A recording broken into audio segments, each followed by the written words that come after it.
The silence after Christmas morning has a particular weight to it, not the comfortable quiet of satisfaction, but the hollow echo of expectations that missed their mark. I sat in my kitchen, coffee growing cold in the same mug Caroline had bought me 15 years ago, the one with the faded "world's best dad" that Ethan had rolled his eyes at even then. The December light came thin and gray through the window, casting everything in that flat, lifeless color that makes you feel like you're living inside an old photograph. The house still smelled faintly of the turkey I'd cooked yesterday, 22 pounds for 3 people, because that's what Caroline would have done. "Always better to have too much than not enough, Walter," she used to say, her hands already reaching for the serving platters before I'd finished carving. But Caroline had been gone 3 years now, and yesterday's dinner had been eaten in the kind of silence that makes you hear every scrape of fork against plate. I walked through the living room, past the Christmas tree I'd put up more out of habit than hope.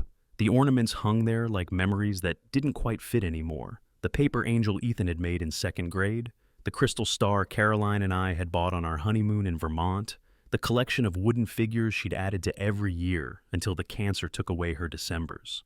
This morning, they looked like decorations in someone else's house. The doorbell rang at exactly 10:30, which should have been my first warning. Ethan had always been the kind of man who showed up when he said he would, especially when he wanted something.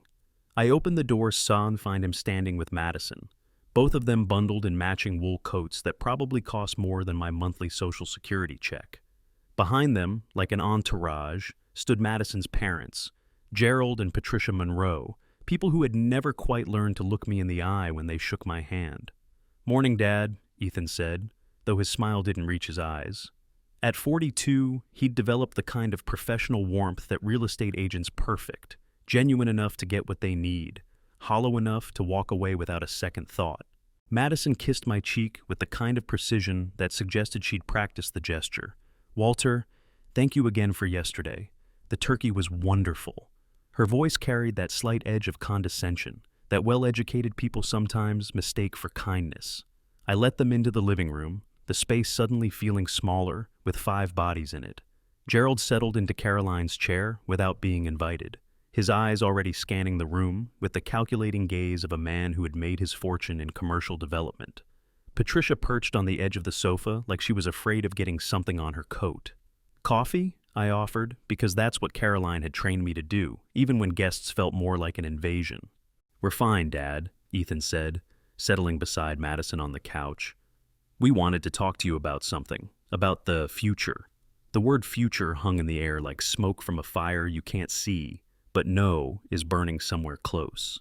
I took my time settling into my chair, the one Caroline had called Dad's throne, brown leather worn soft from 40 years of evening news and Sunday crosswords. "The thing is," Madison began, her voice taking on that careful tone people use when they feel they're about to tell you something that they think you won't understand, "we've been thinking about your situation here, my situation, as if living in the house I'd built with my own hands, in the neighborhood where I'd raised my son, was some kind of problem that needed solving. This house is getting to be too much for one person," Gerald added, his voice carrying the authority of a man accustomed to boardroom presentations. "All these stairs, the maintenance, the isolation, it's not practical." I looked at Ethan, waiting for him to speak, waiting for my son to tell his father-in-law that this house wasn't just square footage and maintenance issues, but 43 years of marriage, thousands of dinners around the kitchen table, Christmas mornings and birthday parties, and quiet Sunday afternoons reading the paper while Caroline worked in her garden. Instead, Ethan nodded. "Dad, we're worried about you. Living out here alone, with your heart condition, what if something happened?" The heart condition. 2 small blockages that required medication and annual checkups, but nothing that kept me from climbing the stairs or mowing the lawn or living my life. Nothing that turned me into an invalid who needed managing. "We've been looking at some options," Patricia said, pulling a glossy brochure from her purse. "Assisted living communities. Very nice places, Dad." She caught herself. "Walter, places where you'd have people around, activities, meals prepared for you." I took the brochure, feeling its weight like evidence in a trial I hadn't realized I was defending. Sunset Manor. Smiling elderly faces gathered around a chessboard, a woman in a cardigan arranging flowers, people who looked like they were posing for a life they'd never actually lived. "The thing is," Ethan said, and his voice carried the tone he'd used as a child when he was about to ask for something he knew I wouldn't want to give. "Madison's parents need a place to stay, just temporarily while they figure things out." I looked up from the brochure. Gerald had retired early from his development company, or been forced out, depending on which version of the story you believed. Patricia had mentioned during yesterday's strained dinner conversation that they'd had to sell their condo in Scottsdale, something about market adjustments and portfolio rebalancing. "Temporarily," I repeated. Madison leaned forward, her eyes bright with the enthusiasm of someone who had found the perfect solution to everyone's problems. "It would be perfect, Walter. You'd have the security of a lovely community, and Gerald and Patricia would have a place to regroup. It's really ideal for everyone." I set the brochure on the coffee table next to the photo of Caroline and me at Yellowstone, taken the summer before the diagnosis. In the picture, we're both laughing at something I can't remember now, but her hand is on my arm and we look like people who belong together, people who belong somewhere. "When would this transition happen?" I asked. "Because sometimes you have to hear the whole plan before you understand how completely you've been dismissed from your own life." "Soon," Gerald said. "The lease on our rental expires January 15th. We were hoping to move in right after New Year's. 3 weeks. They wanted me gone in 3 weeks, packed up and processed into one of those chess game photographs, while they settled into the house that Caroline and I had chosen together, painted together, filled with 43 years of memories that apparently had no value in their calculus of convenience." "The movers could help you with everything," Patricia added. "These places are furnished, so you wouldn't need to worry about most of your things." "Most of my things."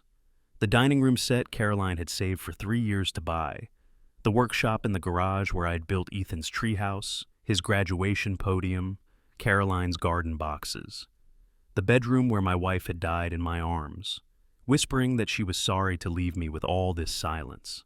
I stood up slowly, not because I was old or infirm, but because I needed time to understand what was happening. My son, the boy I'd taught to drive, put through college, walked down the aisle 3 years ago, was asking me to disappear from my own life so his in-laws could have a place to land after their own poor choices. "This is my house," I said quietly. "Of course it is, Dad."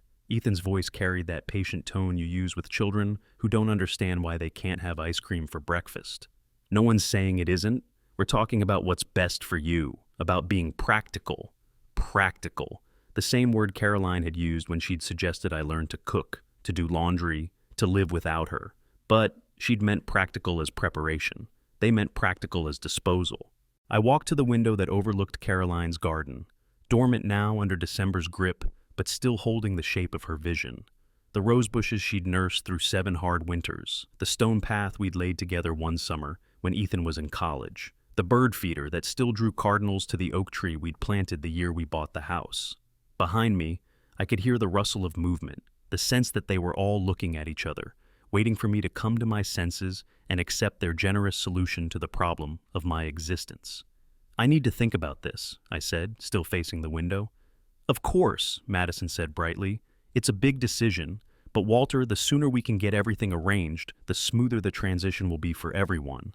The transition, as if my life was something that could be transferred from one column to another in someone else's spreadsheet. They left shortly after, a parade of concern and condescension, filing out through the door. Caroline had painted red, because she said it made the house look welcoming.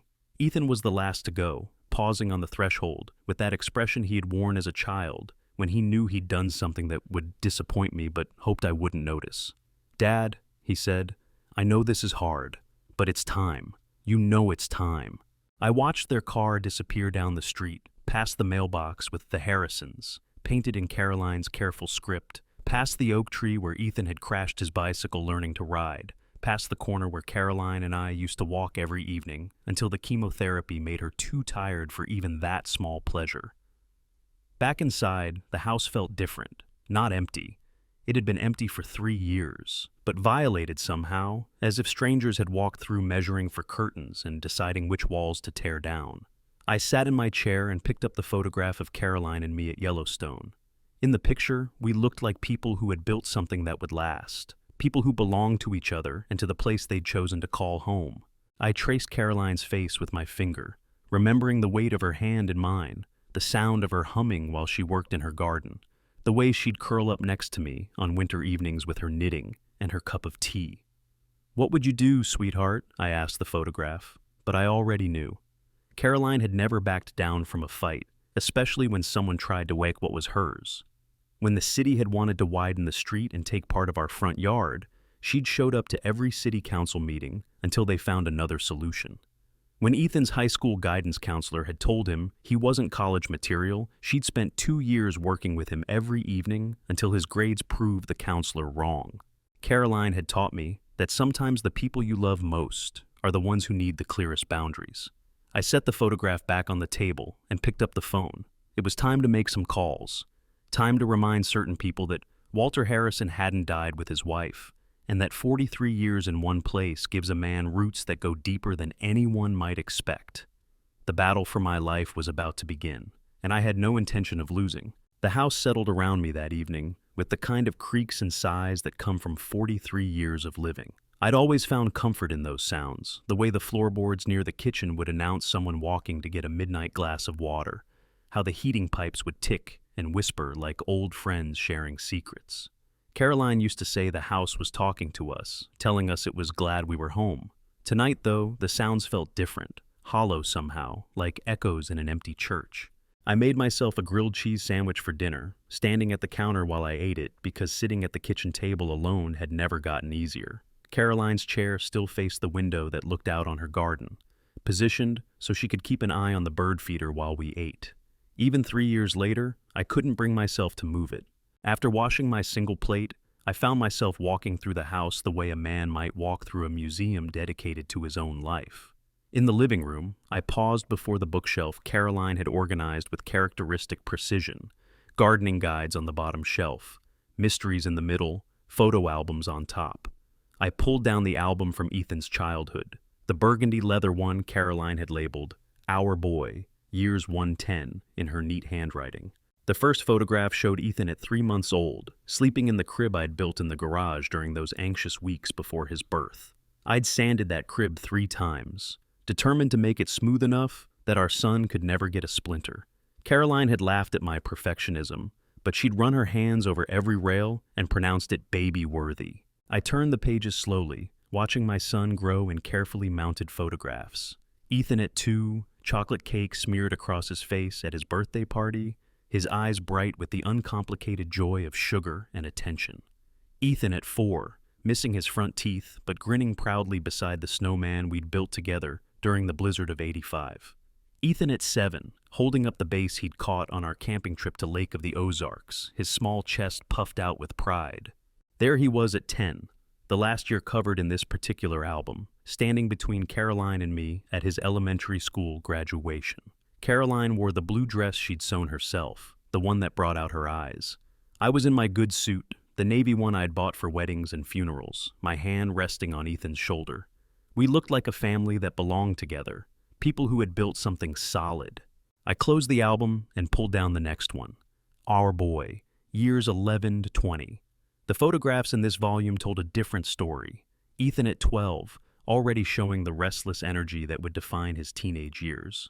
Ethan at 15, caught between childhood and something harder, his smile beginning to carry calculation. Ethan at 17, accepting his high school diploma with the expression of someone who was already looking past his hometown toward bigger things. The last photograph in that album was from his high school graduation party, held right here in our backyard. Caroline had strung lights between the trees and made enough food to feed half the county. Ethan stood surrounded by friends, but even in the midst of celebration, there was something in his eyes that hadn't been there in the earlier photographs. A distance, a sense that he was already gone even while his body remained. I'd blamed it on normal teenage development at the time. Kids grow up, move away, build their own lives. That's the natural order. But looking at that photograph now, I wondered if I'd been seeing the first signs of something else. The first hint that success and family might be incompatible concepts in Ethan's mind. The third album sat like an accusation on the shelf. Our Boy, College and Beyond. I didn't need to open it to remember its contents. Ethan in his cap and gown at State University, his engineering degree earned, with grades that had made Caroline cry with pride. Ethan in his first apartment, surrounded by furniture we'd helped him pick out. Ethan at various family gatherings, his visits home becoming shorter and less frequent as his career took hold. The wedding photos were in there too, from 3 years ago. Ethan in his black tuxedo, looking handsome and confident. Madison in her designer gown, every detail perfect enough for a magazine. Caroline in the dress she'd bought specially for the occasion, her wig styled to look as much like her original hair as possible. She'd been between chemo treatments then, having a good spell, and she'd been determined to look beautiful for her son's wedding. I'd walked Ethan down the aisle, a tradition Madison had insisted on, even though it meant Caroline sat alone in the front pew. During the ceremony, I'd caught her eye and seen her dabbing at tears with the handkerchief I'd given her. Happy tears, she'd said later. But I'd wondered then, and wondered still, if some of those tears had been for the son who seemed to be slipping away from us even as we celebrated his happiness. The reception had been held at the country club, a far cry from the backyard celebration Caroline had originally suggested. Madison's parents had handled the arrangements, which meant crystal chandeliers and catered food and a band that played music I didn't recognize. Caroline and I had danced to one song, The Way You Look Tonight, the same song we'd danced to at our own wedding, while the younger guests clustered around the open bar. "He's happy," Caroline had whispered in my ear as we swayed to the familiar melody. That's what matters. But I'd watched Ethan throughout the evening, seen how he deferred to Madison's preferences, how he seemed to shrink a little in the presence of her parents. This wasn't the confident young man who'd argued politics with me over dinner or spent summer afternoons helping me rebuild the garage doors.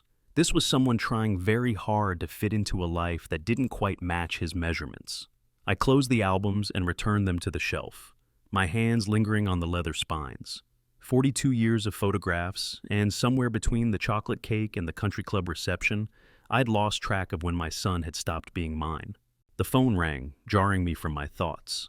The caller ID showed Ethan's number, and for a moment I considered letting it go to voicemail. But 43 years of answering, when your child calls, isn't a habit easily broken. "Dad?" His voice carried the forced cheerfulness of someone making a duty call. I wanted to check in, see how you're doing after today." "I'm fine," I said, which was neither true nor false, but seemed like the safest response. "Good, that's good. Listen, I talked to Madison after we got home, and we were thinking maybe we could help you look at some of those communities. Make it easier for you to compare options." Options. There was that word again, as if my life was a multiple-choice question with answers already predetermined. "That's thoughtful of you," I said carefully. "Great. Maybe this weekend we could drive around, take some tours. Madison's really good at asking the right questions, and you know how thorough Gerald is with research."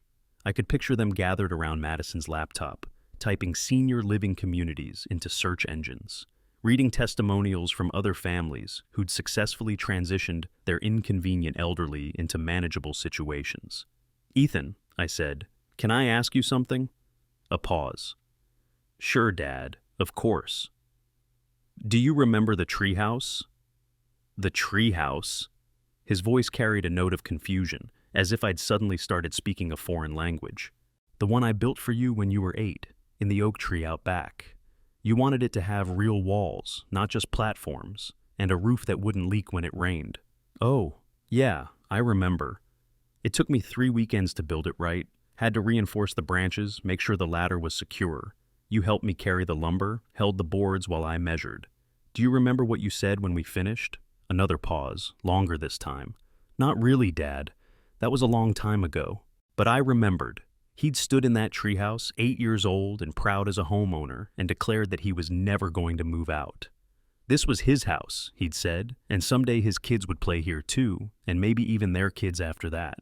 Caroline had laughed and brought us sandwiches, climbing the ladder in her good shoes, because Ethan had insisted we eat our first meal in his new house together. "You said it was going to be yours forever," I told him now, "that you'd never want to live anywhere else." "Dad, I was 8. "Yes," I said, "you were." The silence stretched between us, filled with everything neither of us was saying.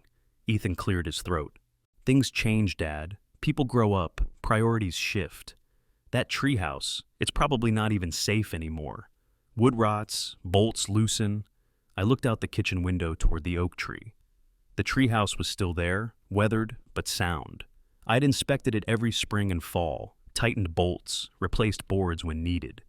Not because I expected grandchildren to play there, Caroline and I had given up that hope years ago, but because some things are worth maintaining even when their original purpose has passed. Maybe, I said, or maybe some things are built to last. After he hung up, I walked outside to the oak tree. The December air was sharp enough to make me pull my jacket tighter, but the cold felt good after the stuffiness of indoor heating. I climbed the ladder I'd replaced 2 years ago, tested each rung before putting my weight on it. The treehouse was small, barely big enough for a grown man to stand upright, but it was solid. The walls I'd built to Ethan's specifications, the roof that had weathered 40 years of storms, the small window Caroline had insisted on so our boy wouldn't feel closed in.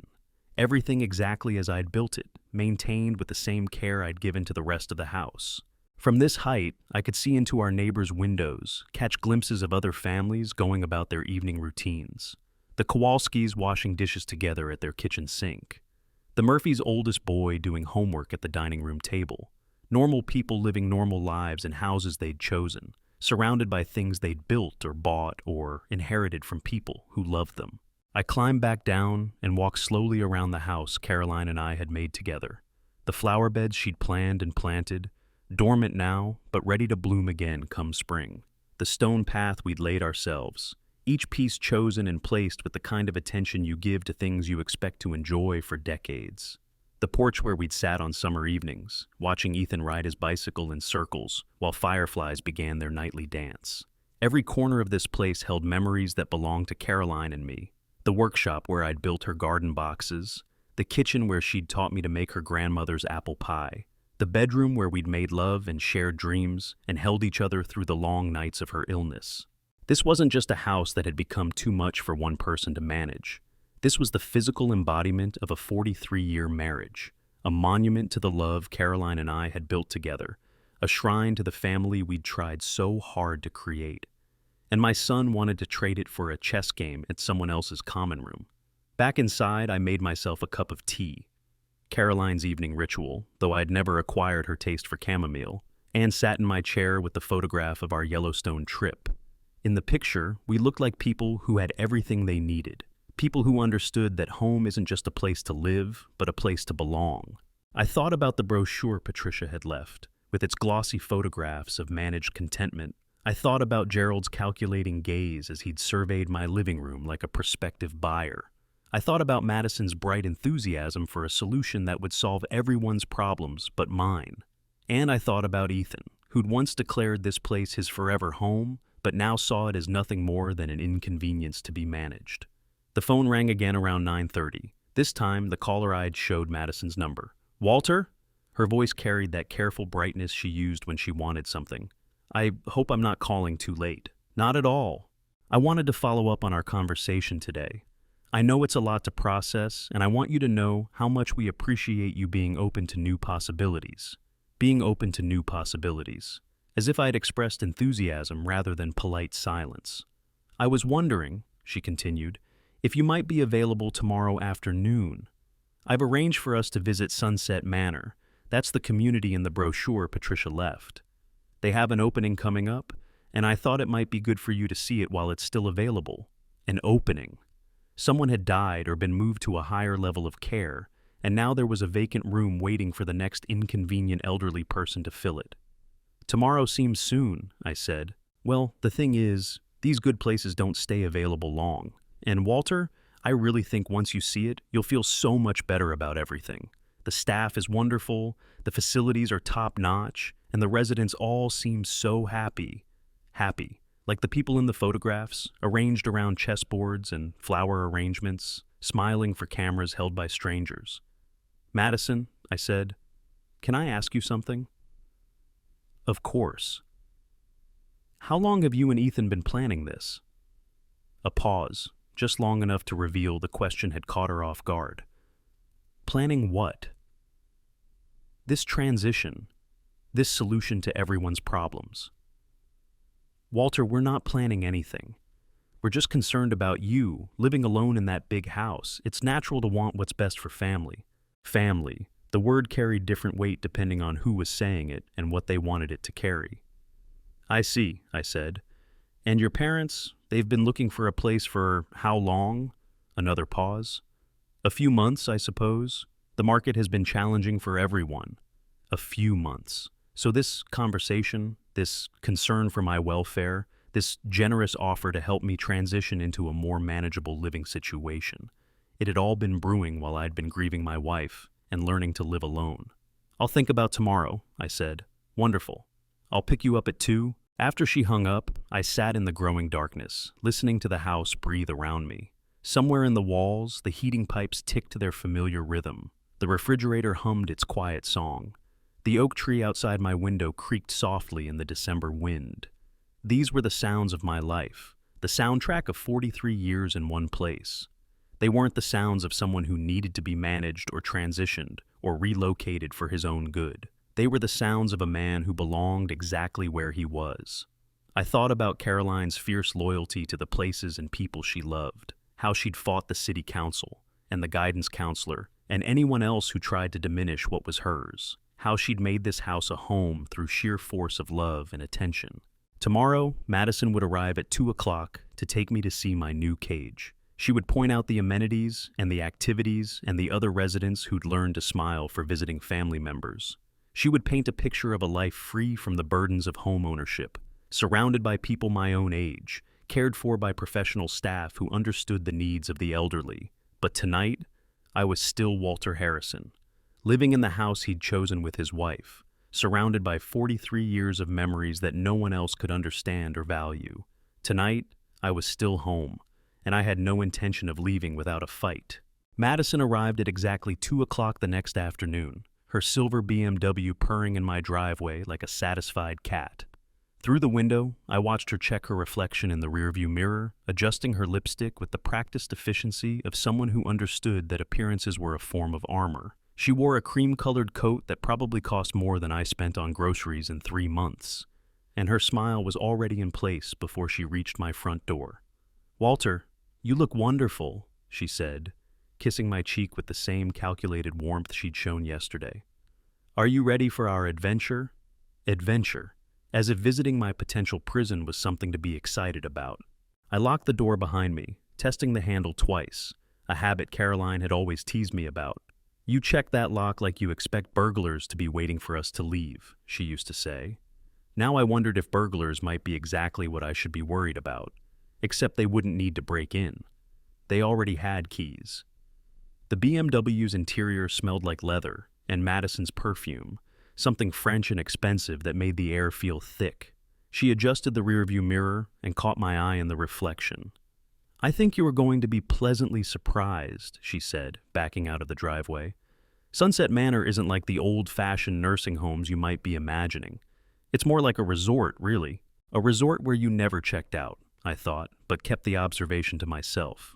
We drove through the familiar streets of my neighborhood, past the Kowalski house where old Stan was raking leaves despite the December cold, past the elementary school where Ethan had learned to read, past the corner market where Caroline and I had bought milk and newspapers for 20 years. Each landmark felt like something I was seeing for the last time, tourist attractions in the museum of my former life. "Ethan was so relieved when I told him you were willing to visit today," Madison continued, her hands steady on the wheel. "He's been so worried about you, especially since Caroline passed. Men aren't always good at asking for help when they need it." The implication hung in the air like exhaust fumes, that I was a man who needed help but was too proud or stubborn to ask for it, that my son's concern was genuine rather than convenient, motivated by love rather than the need to house his in-laws somewhere they wouldn't have to pay rent. "Has Ethan always confided his worries to you?" I asked. Madison glanced at me, her smile flickering for just a moment. "Well, we're married. We share everything." "Everything," I repeated, "including decisions about other people's lives." "Walter, that's not fair. We're trying to help you make the best choice for your future. My future. Not our family's future, not a solution that worked for everyone, but specifically mine." Except the future they were describing sounded remarkably like their present need for free housing. Sunset Manor sat on 10 acres of professionally landscaped grounds, 20 minutes outside town. The building itself was all red brick and white columns, designed to evoke a gracious southern estate rather than an institution. A sign at the entrance proclaimed it a community for active seniors, with a logo featuring a golfer mid-swing against a backdrop of setting sun. See, Madison said, pulling into a parking space near the main entrance. It's beautiful. It was beautiful, in the way that expensive hotels are beautiful, everything perfectly maintained, designed by committees to offend no one and inspire nothing. The kind of beauty that came from focus groups and market research rather than love or personal taste. A woman in her 50s met us at the reception desk, her smile as polished as the marble floors. "You must be Mr. Harrison," she said, extending a manicured hand. "I'm Janet Pierce, Director of Community Relations. Madison has told me so much about you." "Has she?" I said, shaking her hand and wondering what version of Walter Harrison Madison had created for this conversation. "We're so excited to show you around," Janet continued, gesturing toward a hallway lined with oil paintings of generic landscapes. "Sunset Manor is really more like a small town than a facility. We have everything you could need right here." The tour began in the dining room, a vast space filled with round tables covered in white linen. The walls were painted a soothing shade of beige, and soft classical music drifted from hidden speakers. A few residents sat at tables near the windows, picking at their lunch with the careful precision of people who had learned that spilling food was a mark against their independent score. 3 meals a day, all prepared by our professional kitchen staff, Janet explained. No more worrying about grocery shopping or cooking for one. And look at this menu. Today we have herb-crusted salmon, chicken marsala, or a vegetarian pasta option. The menu sounded impressive until you noticed that everything was described in the bland language of institutional food service. The salmon would be overcooked to meet health department standards. The chicken would be tender enough for dentures. The pasta would be soft enough to require no real chewing. I watched an elderly man at a nearby table struggle to cut his meat while his wife pretended not to notice. At another table, a woman sat alone, staring out the window at the parking lot, where visiting family members came and went like shift workers. The residents seemed very content, Madison observed. Content. Not happy, not fulfilled, not engaged with life. Content, like livestock in a well-maintained pasture. "Oh, they are," Janet agreed. "We have so many activities. Bridge tournaments, movie nights, crafts workshops, and our exercise programs are specifically designed for seniors. Water aerobics, chair yoga, gentle stretching." She led us down another hallway, past a recreation room, where a dozen people sat in a circle playing what looked like a simplified version of bingo. The woman calling numbers spoke in the overly cheerful tone usually reserved for children, and the participants responded with the polite attention of people who'd learned that enthusiasm was expected, even when none was felt. "This is our library," Janet said, opening a door to reveal a small room lined with large print novels and outdated magazines. "Very popular with our bookworms." The library was empty except for one man dozing in a chair near the window, a romance novel open on his lap. The shelves held the kind of books that well-meaning family members donate when they clean out their attics, paperback mysteries from the 1980s, inspirational volumes about positive thinking, cookbooks for kitchens these people would never cook in again.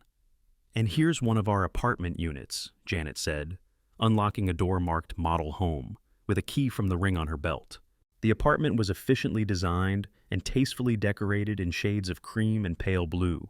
Everything was new, clean, and completely impersonal. The furniture was the kind you'd find in a mid-range hotel, comfortable enough for short stays, sturdy enough to withstand years of different occupants. The kitchenette contained a microwave, a small refrigerator, and a 2-burner stove that looked like it had never been used. "Very cozy," Madison said, running her hand along the granite countertop. "And so convenient. You'd never have to worry about repairs or maintenance." I walked to the window, which looked out on the parking lot, and beyond it, a strip mall containing a chain drugstore and a fast food restaurant. Not a view anyone would choose, but apparently a view that was considered adequate for people whose window shopping days were presumed to be over. "The rent includes all utilities, housekeeping service, and 3 meals a day," Janet was saying. "Really, it's quite economical when you consider everything that's included." Economical. I'd built my house in 1979 for $38,000.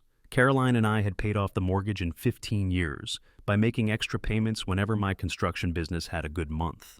For the past 20 years, we'd owned it free and clear, paying only taxes and insurance and the cost of maintenance we mostly did ourselves. Now they wanted me to pay $2,000 a month for the privilege of living in someone else's furniture, eating someone else's food, and filling my days with activities designed by someone else to keep me occupied until I died. "What's the typical length of stay?" I asked. Janet's smile faltered for just a moment. "Well, that varies, of course. Some residents are with us for many years. Others—" She trailed off delicately. "Others died," was what she didn't say. "Others got sick and were transferred to the memory care unit or the skilled nursing facility. Others discovered that independence, once surrendered, was impossible to reclaim. The important thing," she continued, "is that you'd have the peace of mind that comes from knowing you're in a safe, supportive environment. Safe. Like a zoo where the animals were well fed and the enclosures were cleaned regularly, but the gates were locked from the outside." On the drive back to my house, Madison chattered about the amenities and the professional staff and how much easier my life would be without the burdens of home ownership.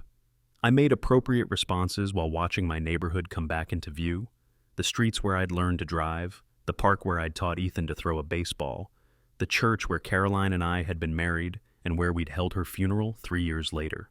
"So, what did you think?" Madison asked as we pulled into my driveway. "I could see you really connecting with Janet, and that apartment was perfect for you, so much simpler than rattling around in this big house." Rattling around, as if my life had become nothing more than loose change in an empty pocket.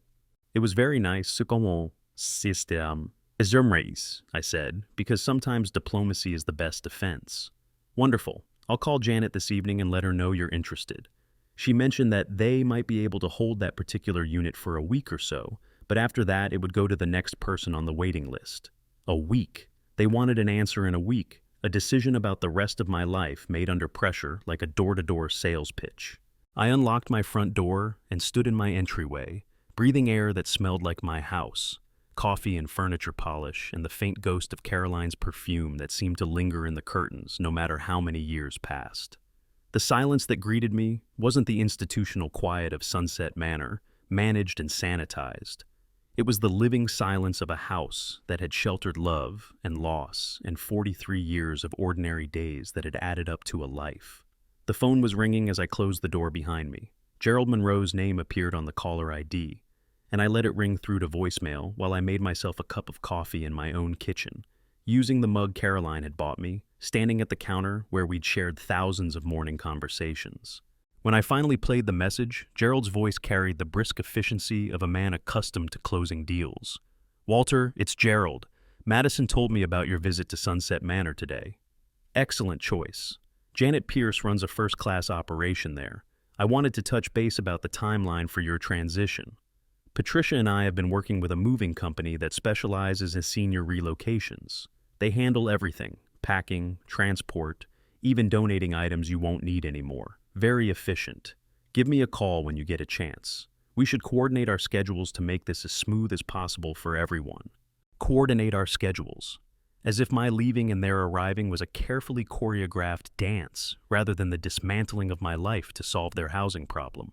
I deleted the message and walked through my house, seeing it with new eyes after the sanitized perfection of Sunset Manor.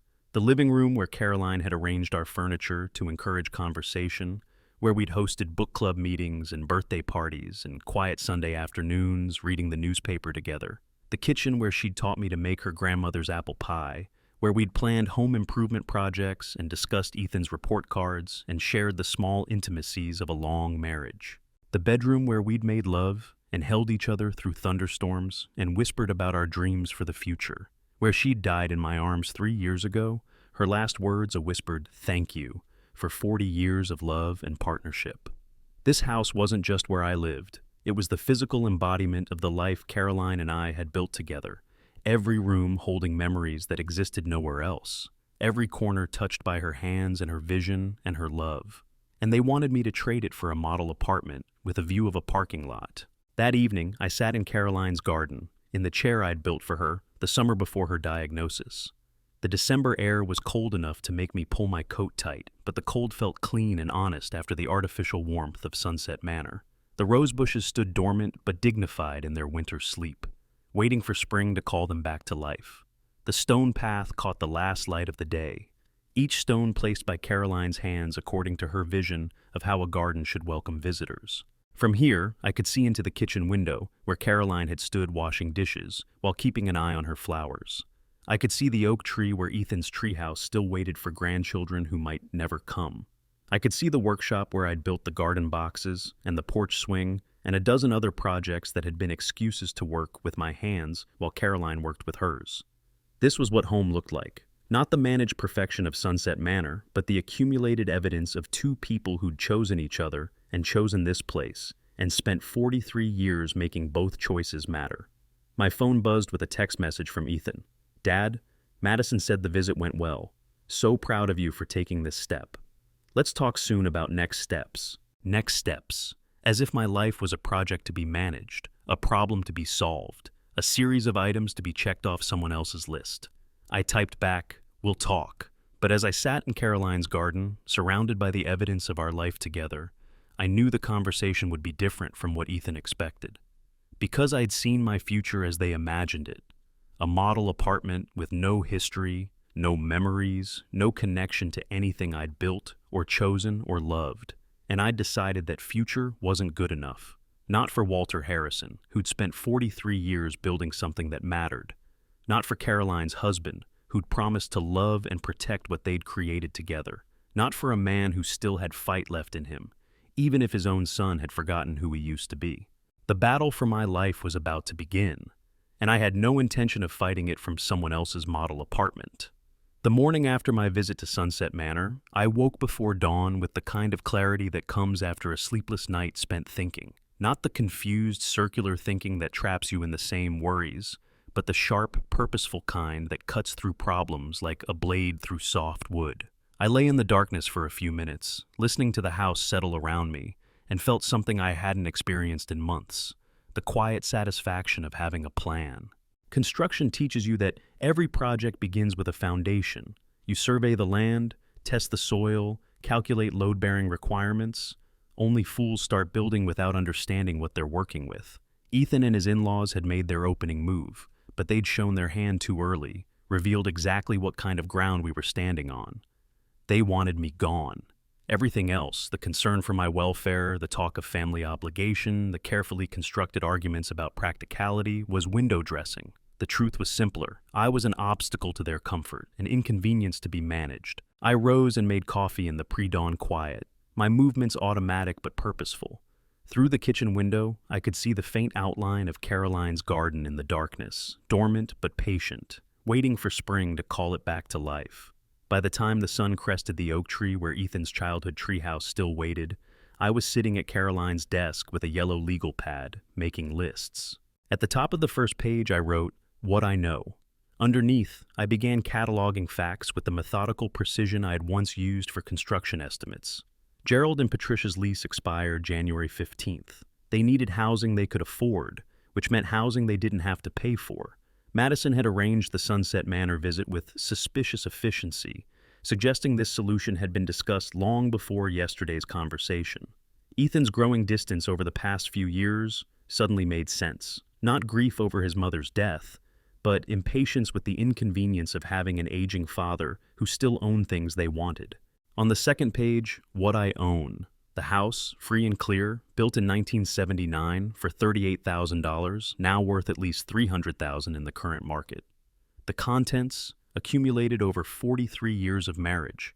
Caroline's antiques, my tools, furniture we'd chosen together, artwork she'd collected from local artists. My construction business, officially retired, but still generating income from rental properties I'd built and continued to manage. On the third page, what they don't know. Here I paused, pen hovering over paper. Gerald and Patricia assumed I was a helpless widower, overwhelmed by the complexity of modern life. Madison thought I could be managed with cheerful efficiency and veiled pressure. Ethan believed his childhood gave him insight into his father's character, but the boy who'd helped me build that treehouse had never met the man who'd spent 40 years running a construction business.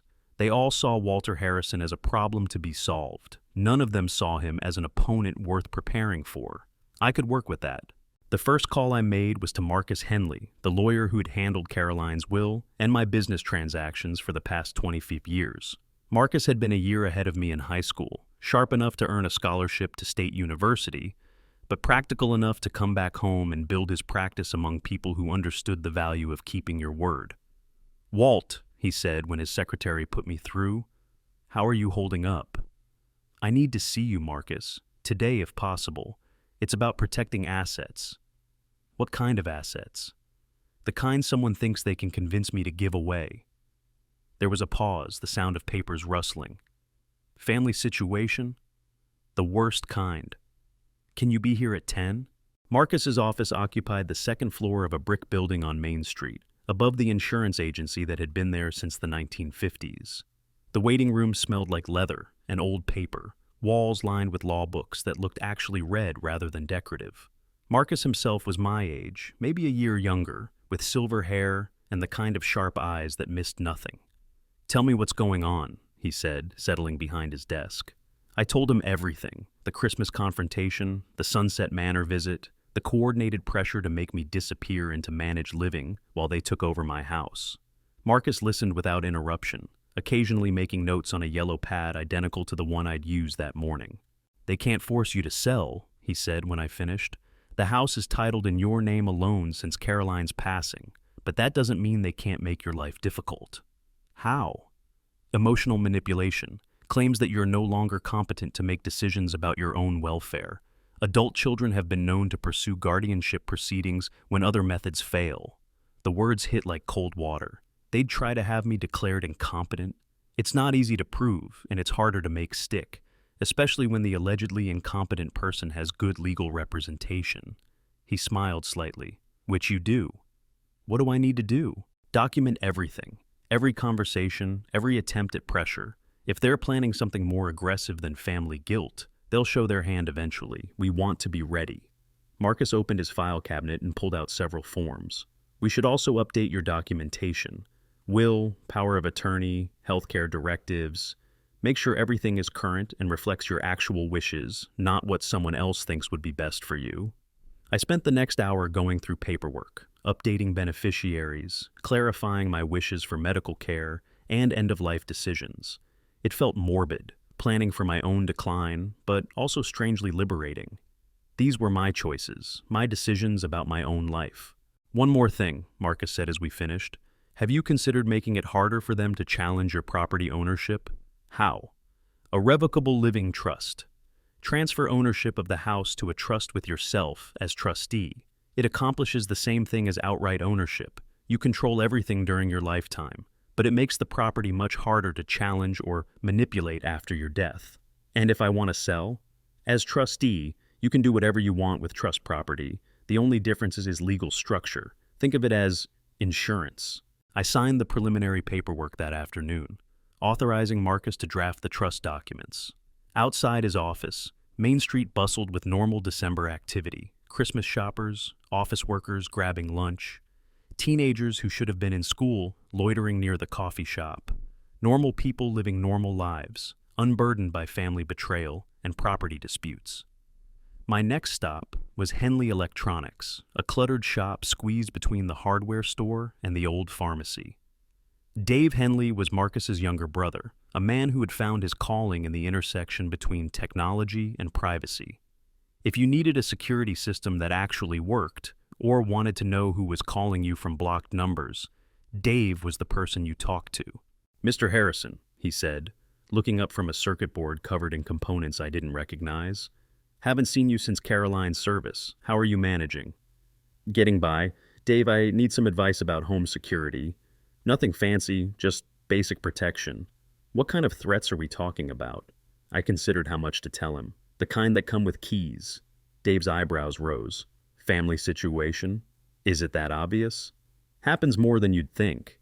Kids get impatient, start making decisions for parents who aren't ready to have decisions made for them." He gestured toward a display case filled with small electronic devices. "What kind of protection are you looking for?" "Something that tells me when someone's been in the house. Something that records what happens when I'm not there." Dave pulled several boxes from the shelves behind the counter. "Wireless cameras, motion sensors, door and window alarms. All of it connects to your smartphone, sends alerts in real time. You can watch live feeds from anywhere, and everything gets stored in the cloud. How hard is it to install?" "Easy enough for a man who built his own house. Most of it's just stick-on sensors and battery-powered cameras. The tricky part is positioning everything so you get good coverage without obvious visibility. I bought a basic system, 4 cameras, motion detectors for doors and windows, and a central control hub that would send alerts to my phone. Dave threw in installation advice and a promise to help if I ran into problems. "One more thing," I said as he rang up the purchase. "If someone wanted to disable this system, how would they do it? They'd have to know it exists first." Most people think in terms of traditional alarm systems, control panels, visible sensors, sirens. This stuff is designed to be invisible until you need it. He handed me the receipt.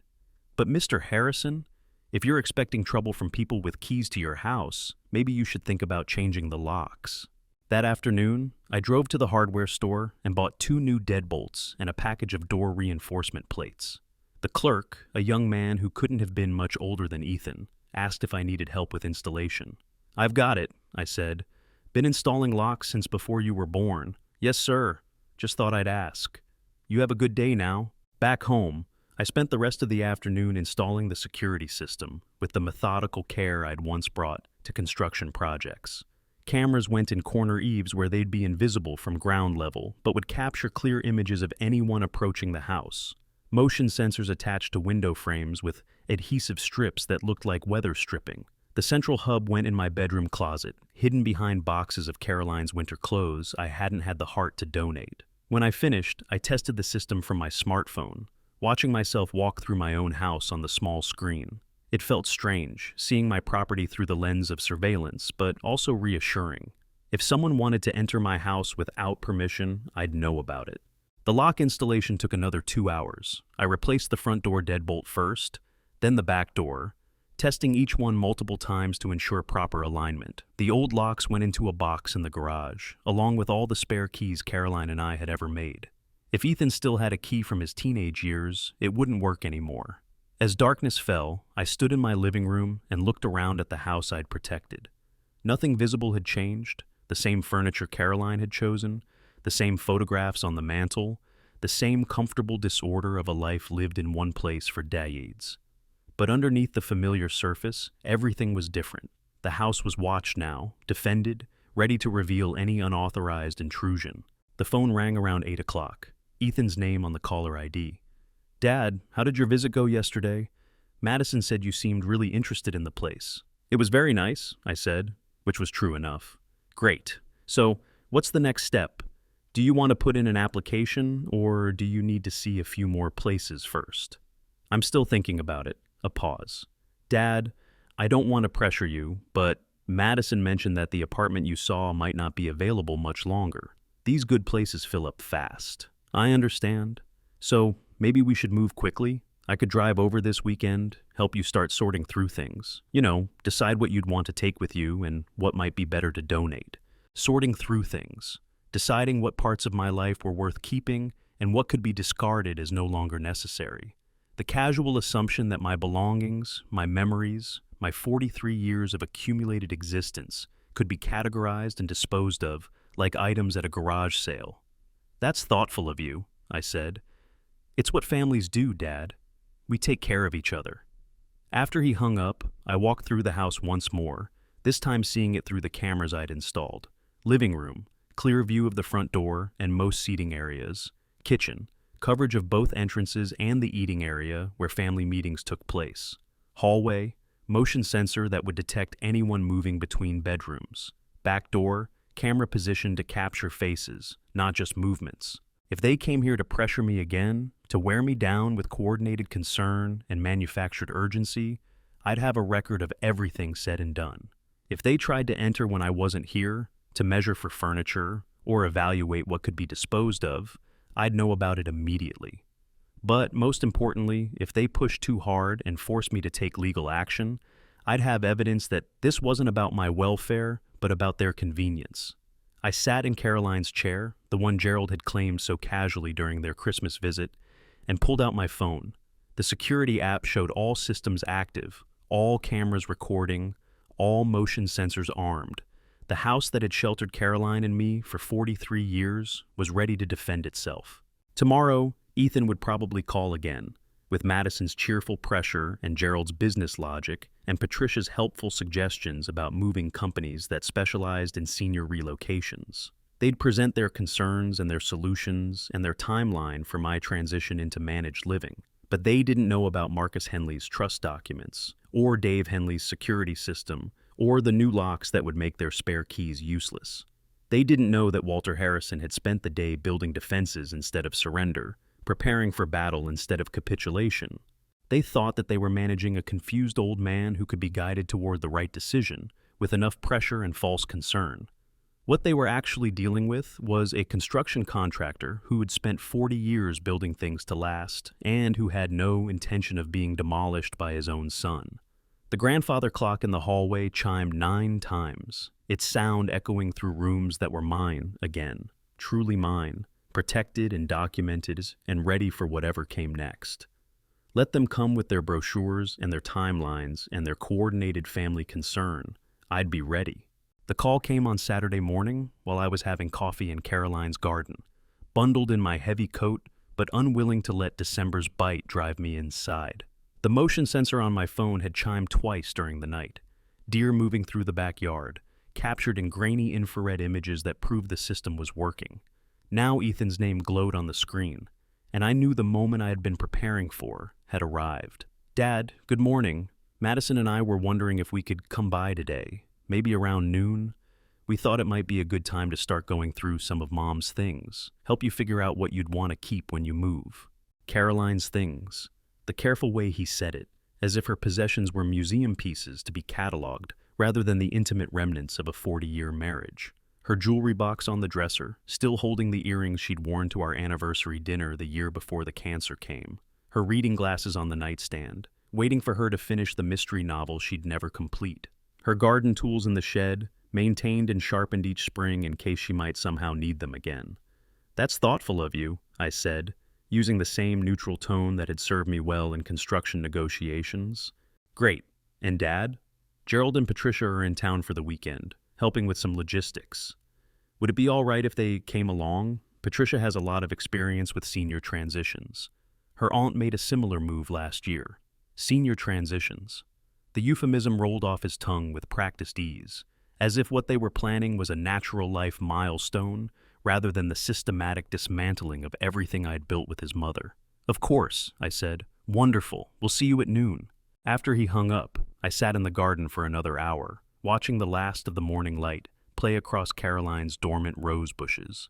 The December air was sharp enough to make my breath visible, but the cold felt honest compared to the manufactured warmth of family concern I was about to face.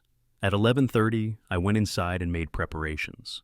I started a pot of coffee, Caroline's good china cups arranged on the kitchen counter, sugar and cream in the serving set she'd inherited from her grandmother. If they wanted to play the role of caring family members, I'd give them the proper stage setting. The cameras were recording, motion sensors armed, my smartphone tucked into my shirt pocket where I could feel its weight against my chest like a second heartbeat. Marcus had finished the trust documents the day before. They sat in my bedroom safe, signed and notarized, ready to transform this entire conversation. But first, I wanted to hear exactly what they planned to do with my life. They arrived at exactly noon, a coordinated convoy that spoke to military precision in their planning. Ethan and Madison in their BMW, Gerald and Patricia following in their rental car. I watched through the living room window as they gathered in my driveway like a strike force, adjusting coats and checking appearances before approaching the house that had been my fortress for 43 years. The doorbell rang with the same authoritative sound Gerald had used on Christmas Day. I opened the door to find them arranged like a family portrait, Ethan and Madison in front, his in-laws flanking them like supporting actors who'd memorized their lines. "Dad," Ethan said, kissing my cheek with the same calculated warmth Madison had perfected. "You look great." "Thank you. Come in." They filed into my living room with the easy confidence of people who believed they were solving problems rather than creating them. Gerald took Caroline's chair again without being asked, his eyes already scanning the room with that appraiser's gaze I'd noticed before. Patricia perched on the sofa, her hands folded with the careful precision of someone who'd learned to make others comfortable while getting what she wanted. "Coffee?" I offered, playing the role of gracious host. "That would be lovely," Patricia said, You know, Walter, this house has such wonderful natural light. Very appealing. Appealing to whom, I wondered, but kept the question to myself. I served coffee in Caroline's good china, watching as they settled into what felt like a business meeting, disguised as a family gathering. Ethan sat beside Madison on the sofa, close enough that their knees touched, a display of unified front that might have been touching if it weren't so calculated. "So," Madison began, her voice carrying that bright efficiency that had characterized all our recent conversations, "we thought today might be a good opportunity to start the practical aspects of your transition." "Practical aspects," I repeated, stirring sugar into my coffee with deliberate slowness. "Well, yes. Moving is always easier when you take it step by step, and there's no point in waiting until the last minute." She pulled a folder from her purse, the same efficient gesture she'd used at Sunset Manor. "I've created a timeline that should make everything manageable." She opened the folder to reveal printed pages with headers and bullet points, the kind of project management documents I'd seen in business offices but never expected to encounter in my own living room. "Timeline for transition," the first page announced in bold letters. "January 2nd through 8th, she read aloud. "Preliminary sorting and donation preparation. January 9th through 15th, professional moving consultation and final packing. January 16th, move in to Sunset Manor."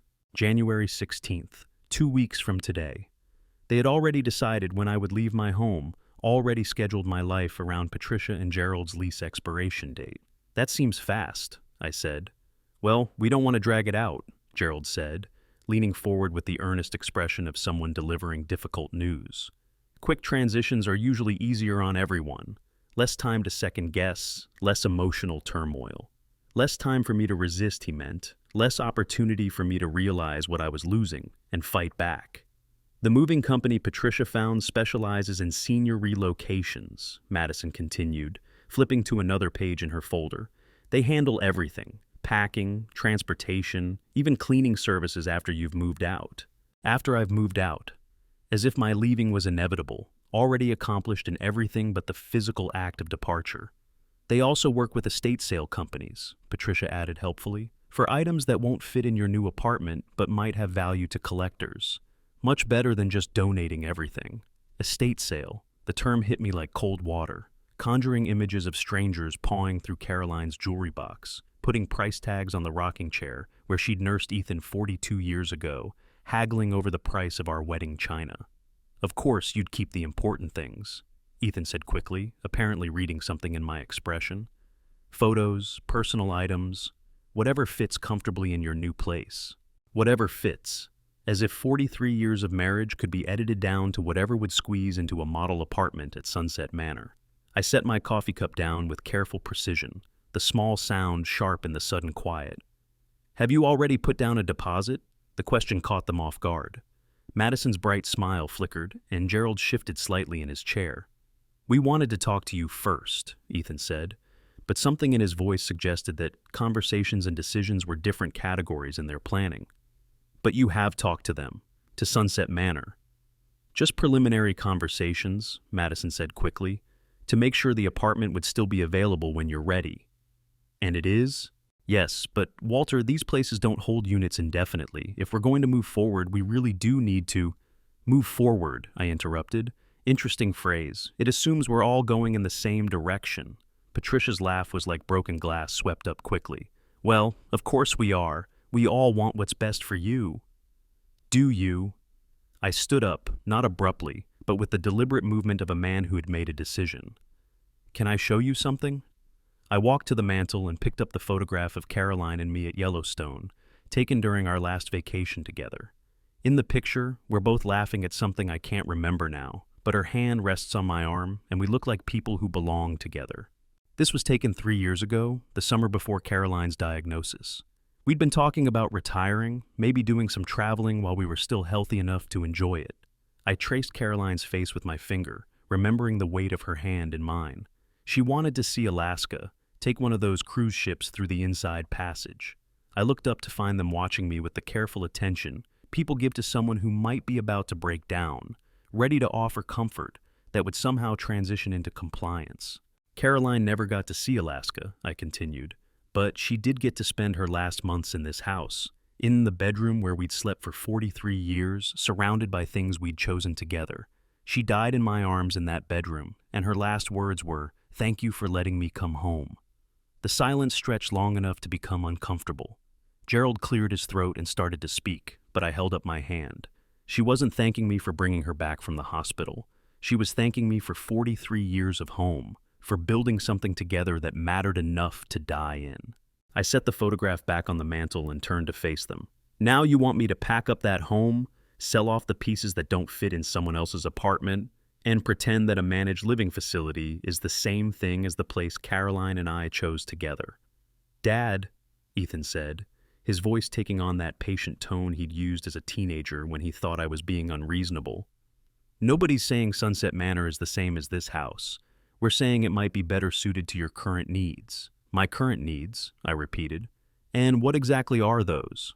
Madison jumped in, her folder open to another page of printed bullet points. "Well, safety is the primary concern. This house has stairs, areas that could be dangerous if you fell. And maintenance, the roof, the heating system, the plumbing. What if something major breaks down? I've maintained this house for 43 years. The roof was replaced 5 years ago. The heating system gets serviced every fall. The plumbing was updated when Caroline and I renovated the kitchen." "But Walter," Patricia said, "what about social interaction? Living alone at your age, it's not healthy. At Sunset Manor, you'd have built-in community, activities, people to talk to." "I have neighbors," I said. "I have friends at church. I have a life here." "But for how much longer?" Gerald asked, his voice taking on the authority of a man accustomed to boardroom presentations. "Walter, be realistic. You're 70 years old. Your health won't improve with age. What happens when you can't manage this place anymore? When that day comes, I'll deal with it." "But by then it might be too late to make good decisions," Madison said. "Better to plan ahead while you're still thinking clearly." "While you're still thinking clearly." The implication hung in the air like smoke from a fire I couldn't see but knew was burning. They weren't just questioning my ability to maintain my house. They were questioning my competence to make decisions about my own life. I walked to the window that overlooked Caroline's garden, dormant now, under December's grip, but still holding the shape of her vision.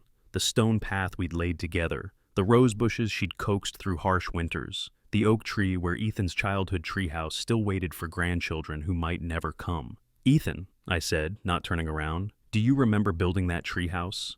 "Dad, what does that have to do with—" "Do you remember?" A pause. "Yes, I remember. You were 8 years old. Determined that it had to have real walls, not just platforms. You helped me carry lumber, held boards while I measured and cut. Took us 3 weekends to get it right."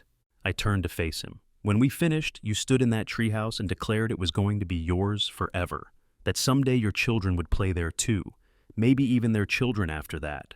Ethan's face had taken on the careful neutrality of someone who recognized dangerous territory. "I was a child, Dad. Children say things. Yes, they do. But that treehouse is still standing, still sound, still safe.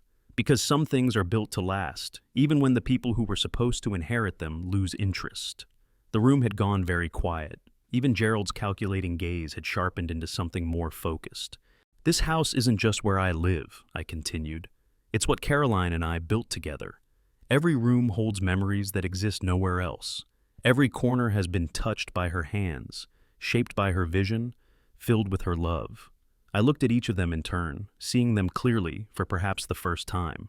"You want me to trade all of that for a model apartment with no history, no memories, no connection to anything I've built or chosen or loved? You want me to pretend that community activities and meal service are adequate substitutes for 43 years of marriage made manifest in wood and stone and glass?" "Walter," Patricia began, but I wasn't finished. "And the remarkable thing is, you want me to believe this is for my own good, that you're saving me from the burden of living in my own home, surrounded by my own choices, connected to my own history." I sat back down in my chair, Caroline's chair across from me, empty but somehow more present than the 4 people arranged on my sofa. "But here's what I find most interesting," I said, my voice quiet enough that they had to lean forward to hear me clearly. "Gerald and Patricia need a place to live by January 15th, the exact same date you've scheduled for my move to Sunset Manor." Madison's face went very still. Gerald's jaw tightened almost imperceptibly.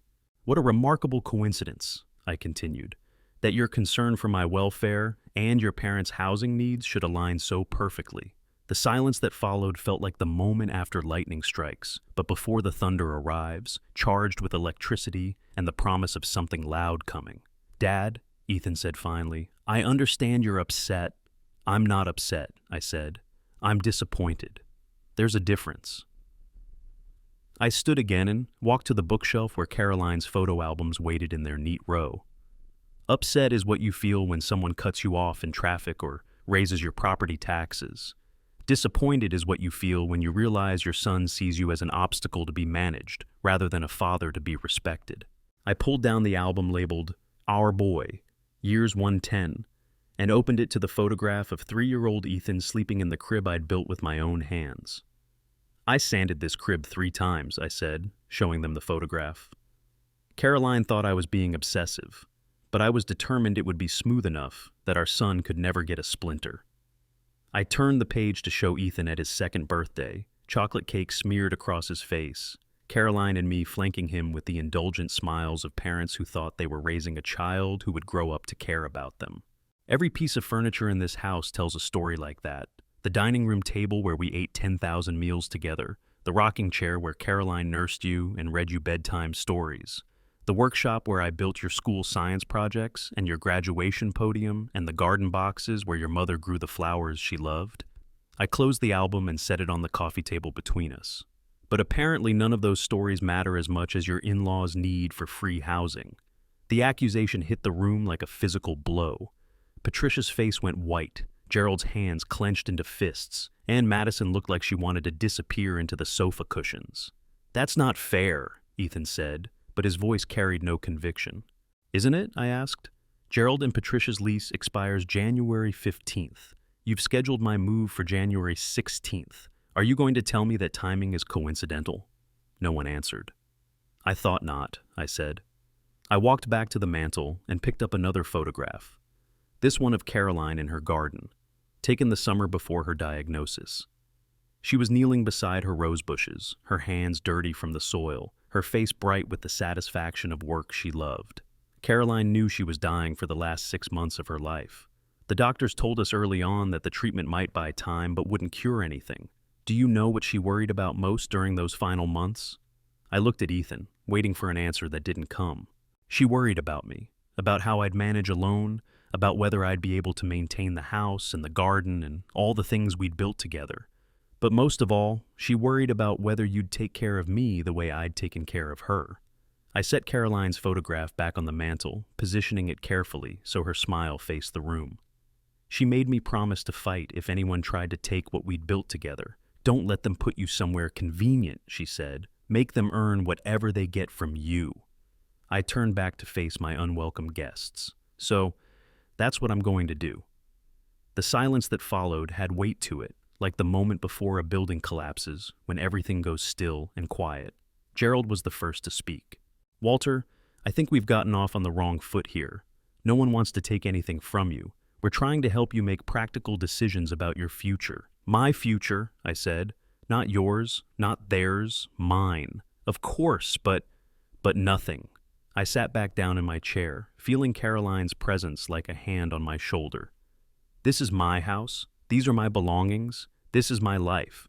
And I'm not going anywhere. Madison found her voice first, her professional smile reassembling itself like armor. Walter, I think maybe we should all take some time to think about this. Nobody needs to make any rash decisions. You're right, I said. Nobody does. So, I'm going to make a careful, well-considered decision instead. I reached into my shirt pocket and pulled out my phone, opening the security app that showed all cameras active, all motion sensors armed.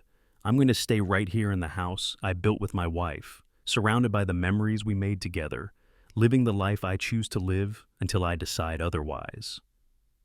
I looked at each of them in turn, seeing them clearly for perhaps the first time since Christmas Day. And if any of you enter this house again without my explicit invitation, you'll be trespassing. The locks have been changed, the security system is active, and my lawyer has been informed of the situation. Ethan's face went pale. Dad, you can't be serious.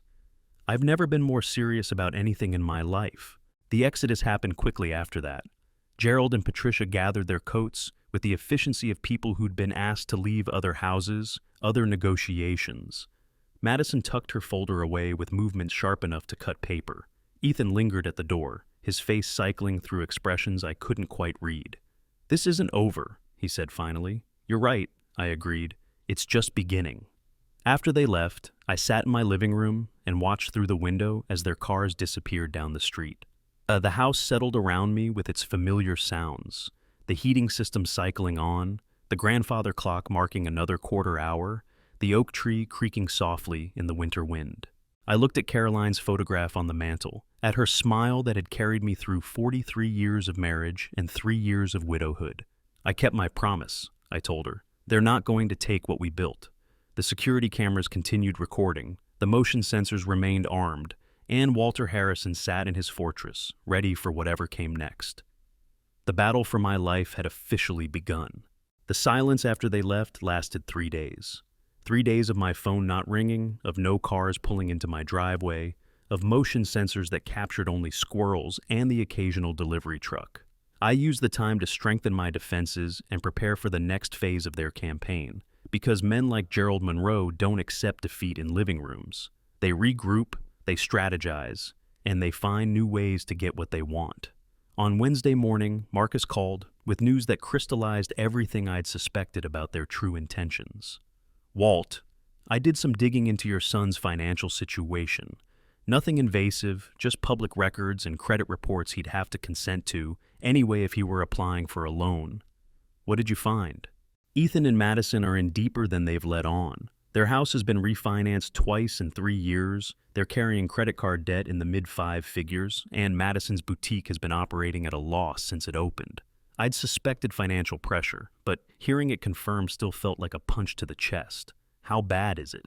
Bad enough that losing dual income support from her parents could put them in real trouble. Gerald's early retirement wasn't entirely voluntary. The development company he worked for was restructuring, and he took a buyout rather than face termination. Patricia's disability claim is still pending, and their savings took a hit in the market downturn.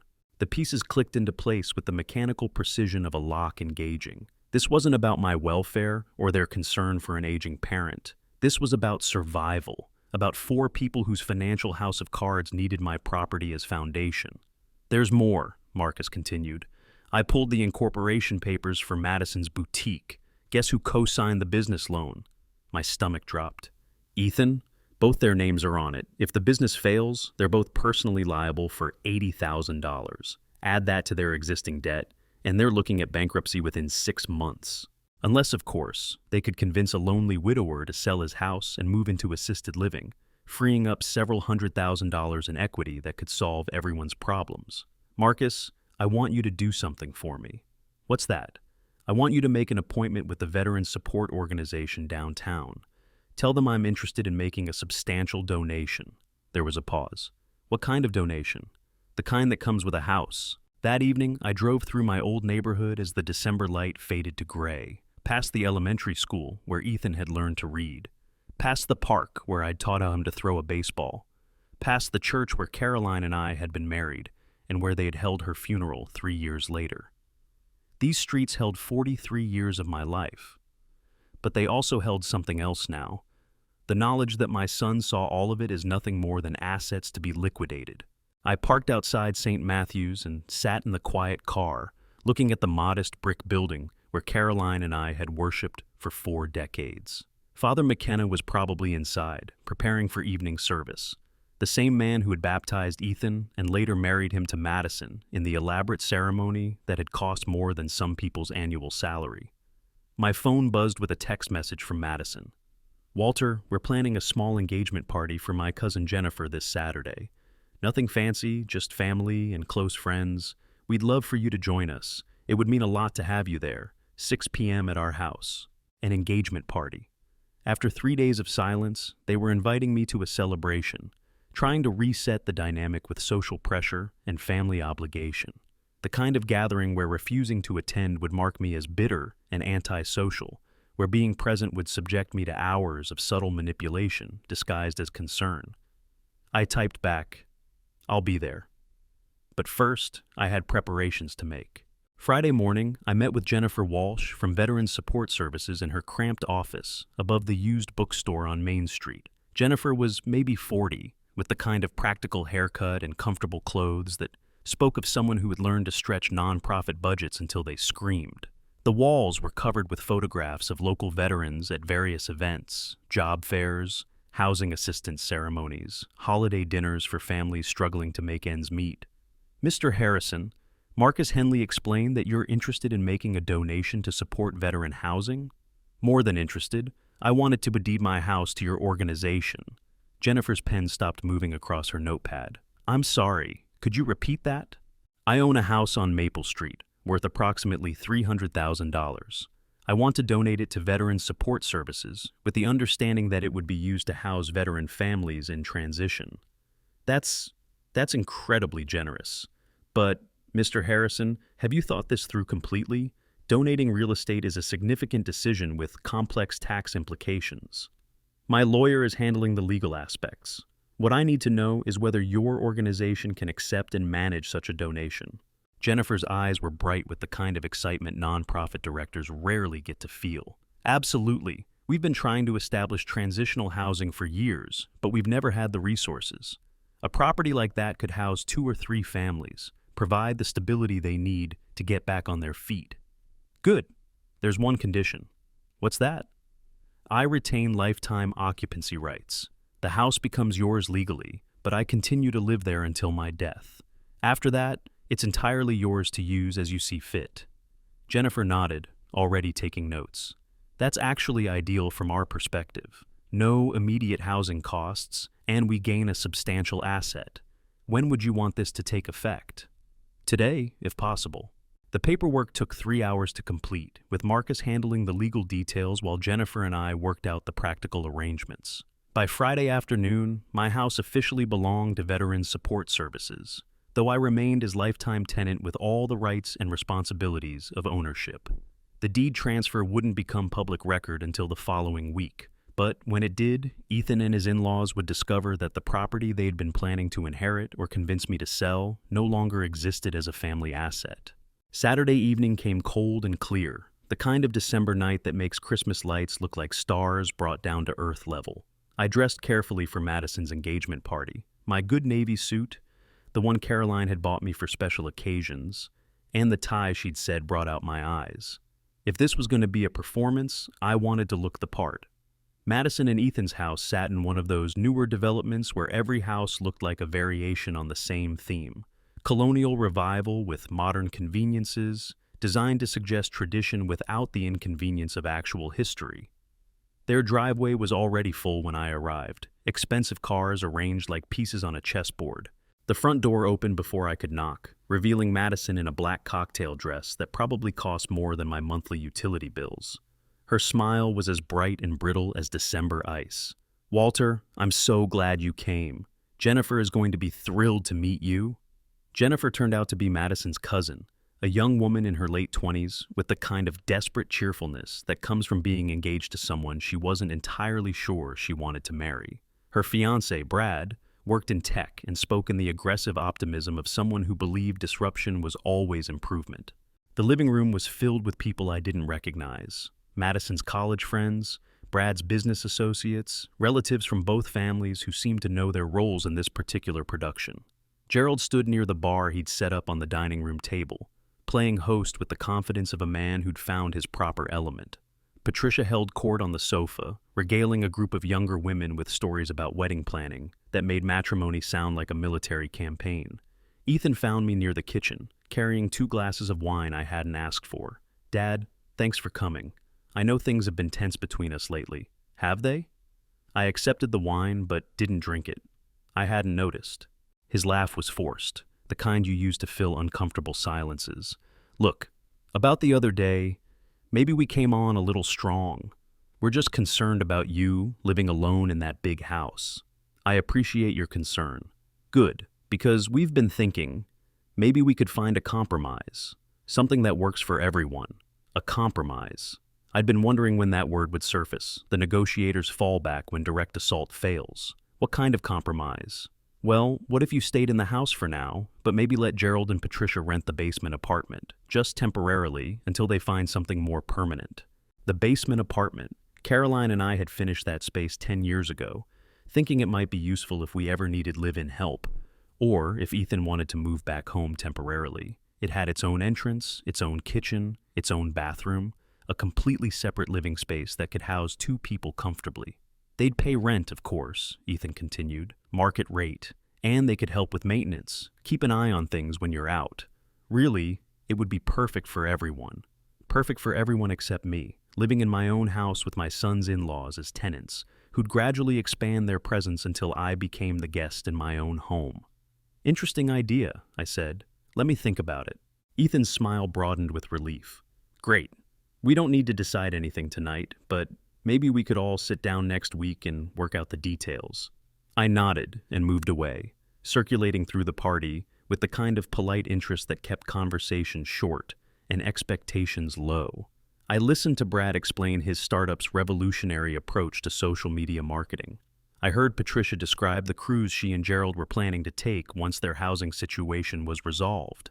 I watched Madison work the room with the practiced efficiency of someone who understood that successful entertaining was about managing personalities rather than enjoying company. Around 8:30, as the party reached that comfortable plateau where everyone had enough wine to be sociable but not enough to be indiscreet, I found myself in the kitchen with Jennifer, who was helping Madison arrange dessert on serving plates. "Mr. Harrison," Jennifer said, "Madison tells me you're thinking about downsizing." "Am I?" Madison's laugh was like glass breaking quietly. "Well, we've been discussing options. You know how it is. Big house, just one person. Sometimes it makes sense to simplify." "Simplify," I repeated. Interesting way to put it. "Jennifer's aunt made a similar transition last year," Madison continued. "She's much happier now, aren't you, Jen?" Jennifer nodded dutifully. "Aunt Rose loves her new place, so much less to worry about." I looked at Madison, seeing her clearly yellow in the kitchen light. She was younger than Caroline had been when we married, but there was something in her eyes that Caroline had never possessed, a calculating quality that measured every interaction for advantage. "Madison, can I ask you something?" "Of course, Walter." "How long have you known about Gerald and Patricia's housing situation?" The question caught her off guard, her hands pausing over the dessert plates. "What do you mean?" "I mean, when did you first learn that they needed a place to live?" Jennifer sensed the tension and murmured something about checking on the coffee before disappearing back into the living room. "I'm not sure I understand the question," Madison said carefully. "It's a simple question. When did your parents first tell you they needed housing?" Madison's professional smile flickered like a candle in a draft. "Walter, I don't think this is the time or place." "August," I said. "That's when Gerald's buyout was finalized. September is when Patricia's disability claim was denied the first time. October is when you started asking Ethan about my living situation, wondering if I was managing all right on my own." The color drained from Madison's face. "I don't know where you're getting this information. The same place I got the information about your boutique's financial situation, your refinanced mortgage, and the $80,000 in business loans you and Ethan are personally liable for." Madison set down the dessert plates with hands that shook slightly. "You had us investigated?" "I had public records researched. There's a difference." She looked toward the living room, where Ethan was laughing at something Brad had said, where Gerald was pouring drinks with the confidence of a man who believed his problems were about to be solved. "Well, Walter, you don't understand the pressure we're under." "I understand it perfectly. That's why I made sure to remove it." "What do you mean?" I pulled my phone from my jacket pocket and opened the document scanner app, showing her a clear image of the deed transfer I had completed yesterday. "As of yesterday afternoon, I no longer own my house. It belongs to Veterans Support Services, a nonprofit organization dedicated to housing homeless veterans and their families." Madison stared at the phone screen like it was displaying a foreign language. That's not possible. It's not only possible, it's done. Recorded at the county courthouse, legally binding, irreversible. But you can't just give away a house. There are family considerations, inheritance implications.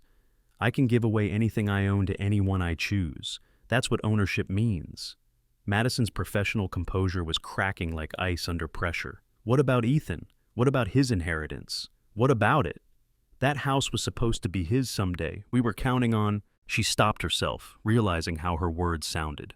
Counting on what? I asked quietly. My death? My incompetence? My willingness to be managed out of my own life so you could solve your financial problems? It wasn't like that. Wasn't it?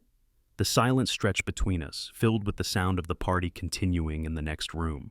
People celebrating love and commitment, while Madison discovered that her careful plans had just evaporated. I retain lifetime occupancy rights, I continued, so I'll continue living in the house until I die, at which point it becomes available for veteran families who need temporary housing while they rebuild their lives.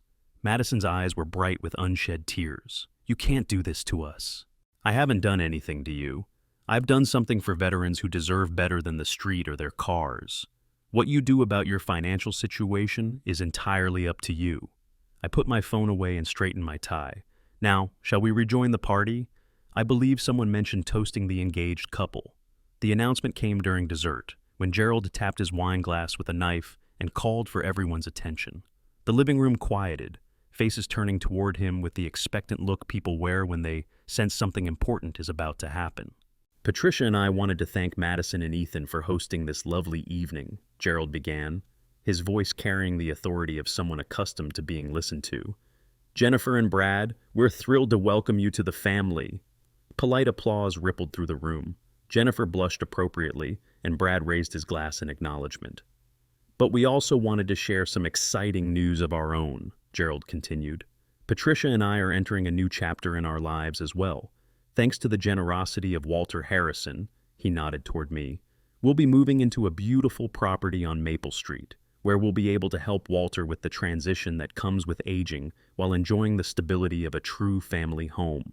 The applause was warmer this time, mixed with murmurs of approval for the kind of intergenerational living arrangement that sounded both practical and heartwarming. I stood slowly, feeling the weight of every eye in the room.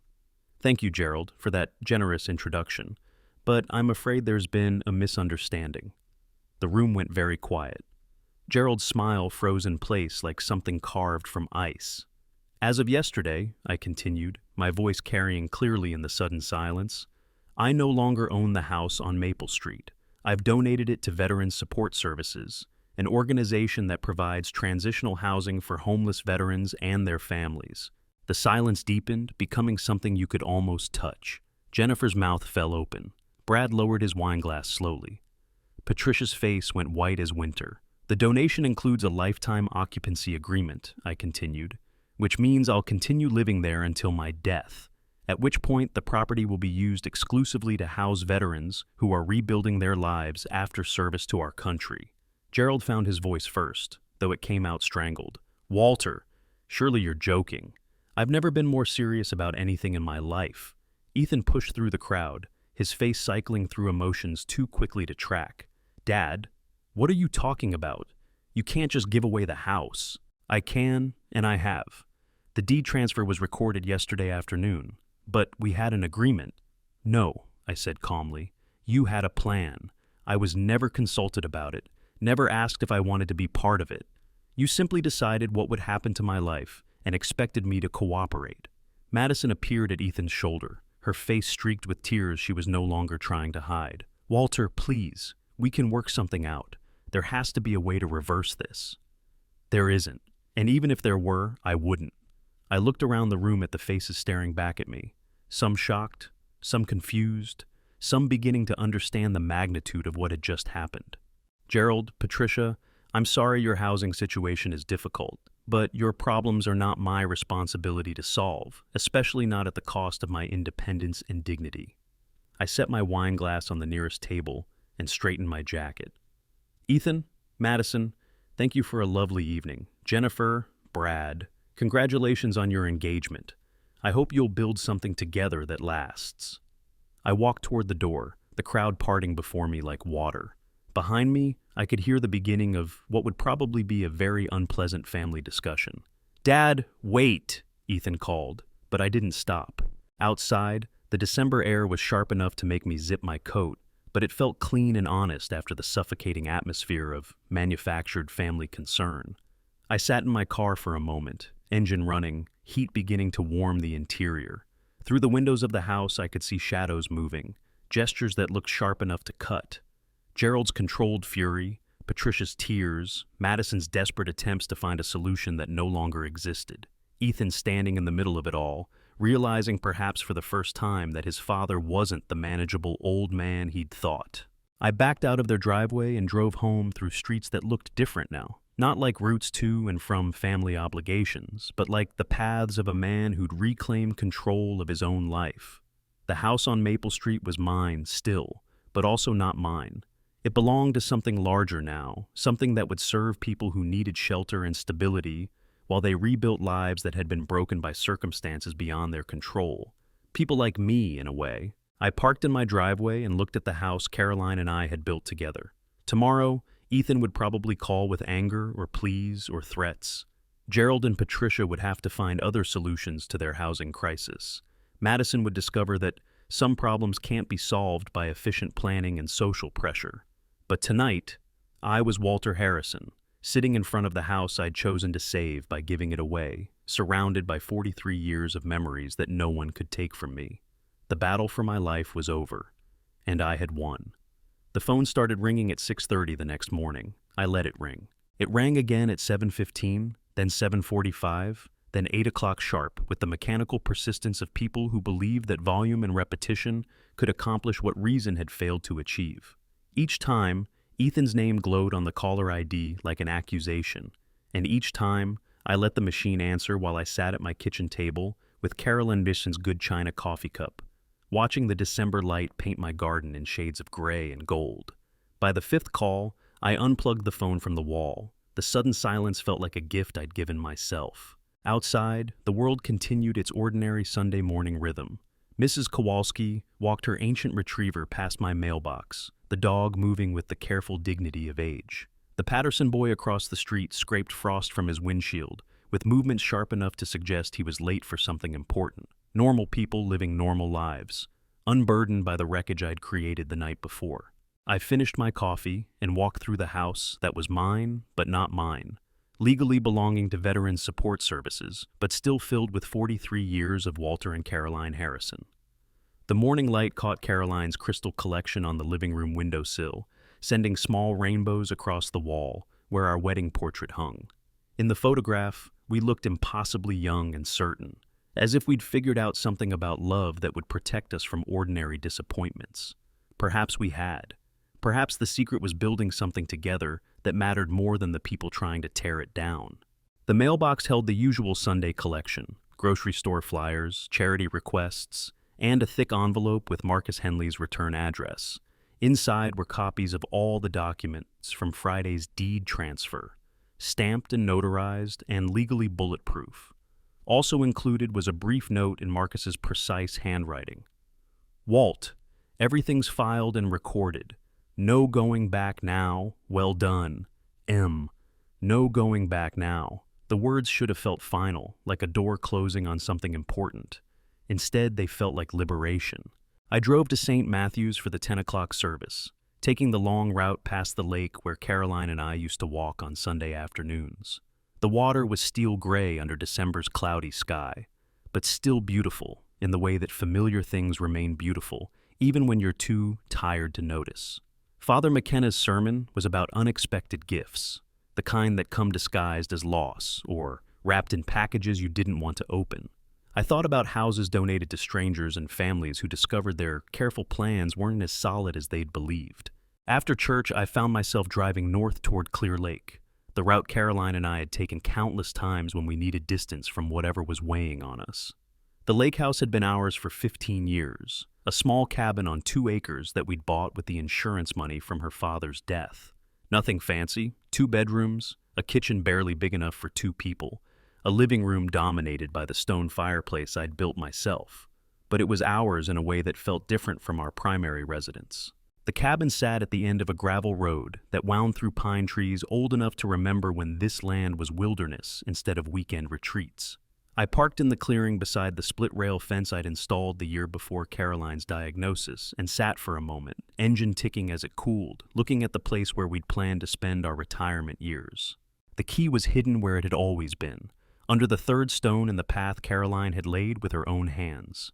The door opened with the familiar creak of wood that had settled into its own rhythms over decades of seasonal expansion and contraction. Inside, the air smelled like pine and wood smoke, and the faint ghost of Caroline's lavender perfume that seemed to linger in the curtains no matter how many years passed.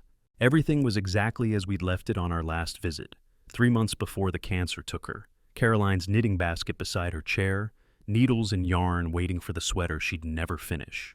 The book I'd been reading, a biography of Harry Truman, still open to page 247 on the table beside my chair. The chess set on the dining room table, pieces arranged for a game we'd started but never completed. I built a fire in the fireplace, not because the December afternoon was particularly cold, but because the ritual felt necessary. Fire had always been Caroline's department. She had a gift for coaxing flames from stubborn kindling that I'd never quite mastered, but I'd learned by watching her.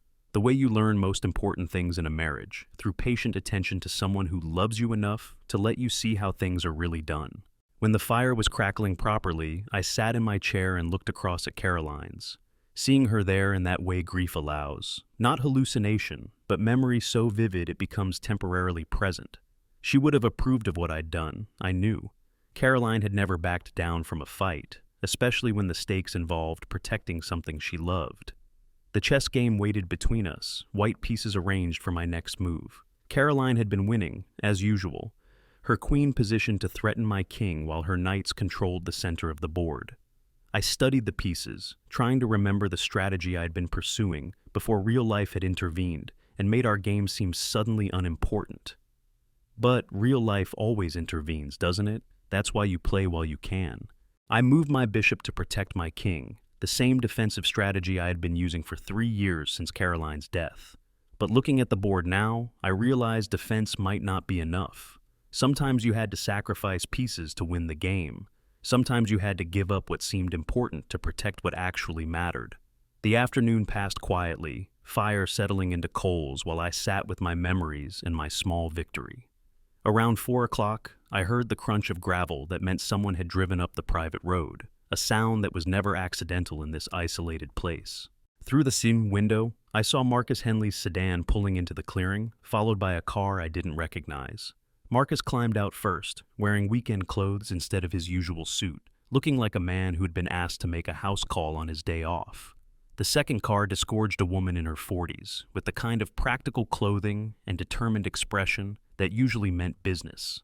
I opened the door before they could knock, the cold air cutting sharp and clean across my beat. "Walt," Marcus said, "I hope you don't mind the intrusion. This is Jennifer Walsh from Veterans Support Services. When she couldn't reach you by phone, she asked if I knew where you might have gone." Jennifer stepped forward, her smile carrying genuine warmth rather than the professional brightness I'd grown accustomed to. "Mr. Harrison, I wanted to thank you in person for your incredible generosity. What you've done, it's going to change lives." "It already has," I said, stepping back to let them inside. "Mine, for starters." The cabin felt smaller with 3 people in it, but warmer too, as if it remembered what it was like to host conversations that mattered. I made coffee while Marcus explained that news of the donation had already begun spreading through the veterans community. "We've got 3 families on our waiting list," Jennifer said, accepting a mug with hands that showed the kind of calluses you get from real work rather than exercise. Single mothers with children, mostly, women whose husbands came back from deployment, changed in ways that made staying together impossible. I thought about Ethan, changed in ways I hadn't wanted to acknowledge, and wondered if some battles were lost before you realize they have started. "The house will need some modifications," Jennifer continued. "We're thinking about dividing it into 2 separate living units, maybe converting the basement apartment into a 3rd space. Nothing that would damage the structure, just practical changes to maximize the number of families we can help." "Do whatever works," I said. "Caroline would want it used, not preserved like a museum." Jennifer pulled a folder from her bag, a much thinner one than Madison had wielded at yesterday's party. "There are a few papers we need you to sign, just to formalize the lifetime occupancy agreement, and I wanted to make sure you understand what that means practically." "Such as?" "You have the right to exclusive use of the master bedroom and bathroom, shared access to common areas like the kitchen and living room, but you'd essentially be living with other families, sharing space with people who might have different schedules, different lifestyles. I looked around at the cabin where Caroline and I had planned to spend our golden years in perfect solitude and realized that solitude might be overrated. How soon would the first family move in? 2 weeks, if that works for you. Maria Santos and her 2 children. Her husband was killed in Afghanistan 3 years ago, and she's been struggling to find stable housing ever since. She's working as a night shift nurse, trying to save money for a place of her own. But it's... Jennifer shrugged, the gesture encompassing all the ways the world made it hard for people to climb back up after they'd been knocked down. 2 weeks is fine, I said. The house has been empty of children's laughter for too long. Marcus handled the paperwork with his usual efficiency while Jennifer and I discussed practical details. The utilities would remain in my name, but Veteran Support Services would assume responsibility for maintenance and repairs. I'd contribute a modest monthly amount to cover shared expenses, but nothing that would strain my pension and Social Security.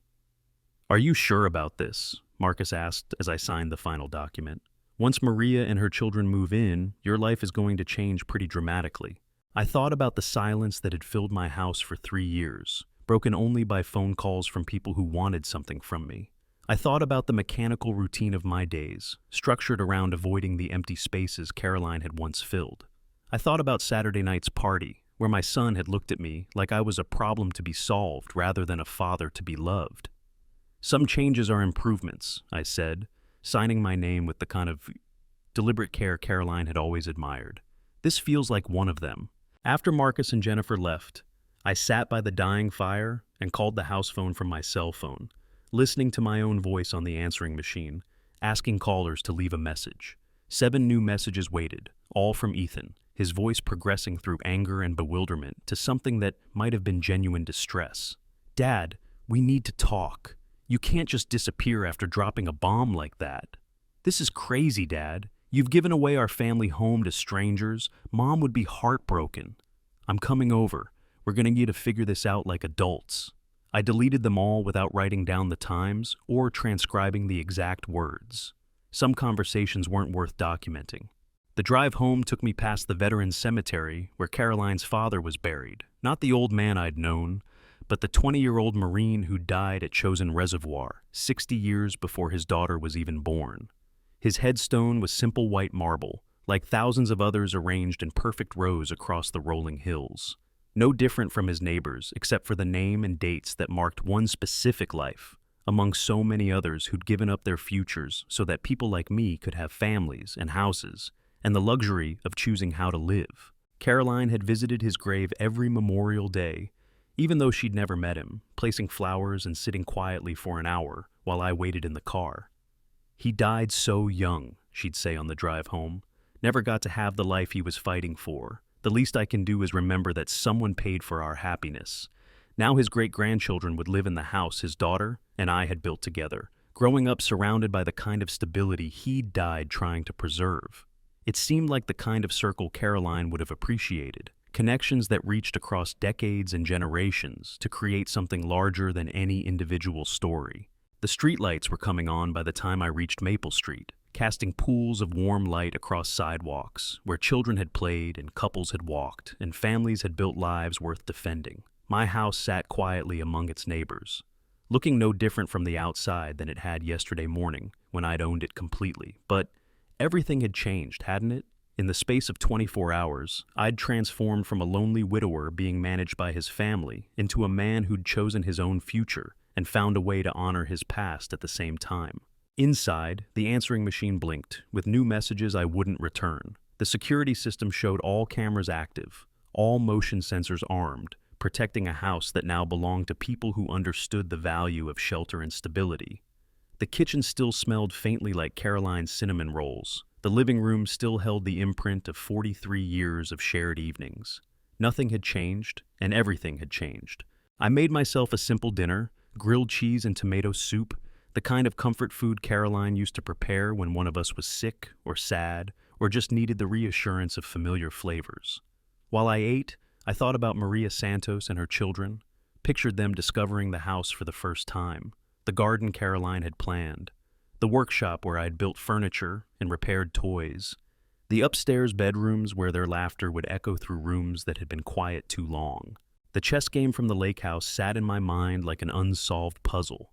Caroline's pieces threatening my king, her strategy several moves ahead of mine, as always. But maybe that was the point. Maybe the best marriages were like chess games, where both players were trying to help each other win, where sacrifice and protection were the same move played from different angles. I'd sacrificed my house to protect my independence. I'd given up my inheritance to preserve my dignity. I'd chosen strangers over family because the strangers understood what the family had forgotten, that some things are too important to be negotiated away for convenience. Outside, snow began to fall, not the heavy, dramatic snow of Christmas cards, but the quiet, persistent snow that transforms landscapes one flake at a time. By morning, the world would look different, covered in white that made everything clean and new and full of possibility.